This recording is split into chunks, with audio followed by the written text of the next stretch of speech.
Why are people so addicted to food? These foods are designed to be addicting, but one reason why they're so addicting is because the calories rush into the bloodstream so rapidly. When you eat high glycemic carbohydrates like white bread and pizza and bagels and marshmallows and honey and maple syrup, the calories almost enter the bloodstream instantaneously. And when they flood the bloodstream all at once, it has a stimulatory effect on the brain. It signals dopamine receptors. As do eat like the same thing when you eat oily food, like fried food, like French fries or fried chicken. The oils come into the bloodstream, so the caloric rush is so high that it gives you a stimulatory effect in your brain. And then over time, you become dopamine insensitive to that, and you want bigger and bigger portions, more sweets. You want a bigger drink of soda. You want 2 servings of French fries, a double cheeseburger, 4 slices of pizza. It becomes food addiction is the #1 addiction in America. It's the most, it kills more people than everything else combined. And our whole population is food addicted. They can't control their appetite. They're all overweight.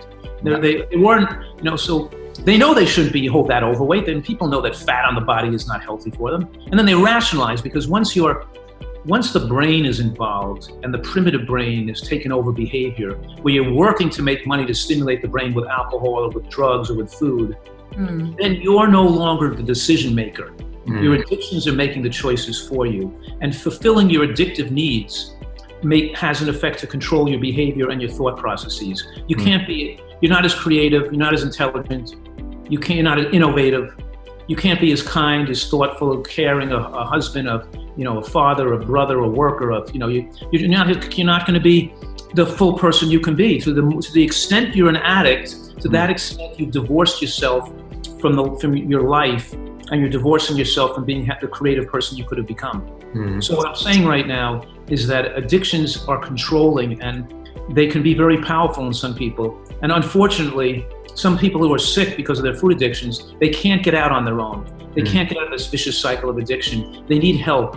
And a lot of people can read a book, watch a couple of videos, be convinced by their friends, they could jump into it, and most people don't need something, but so many people need a place they can come and really do this. So people say, I couldn't do it.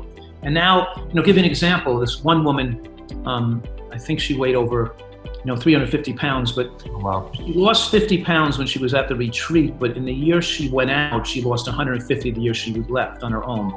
And she lost 200, so she could have never, tried diets if they didn't work, or she lost weight and gained it back again. She couldn't sustain it.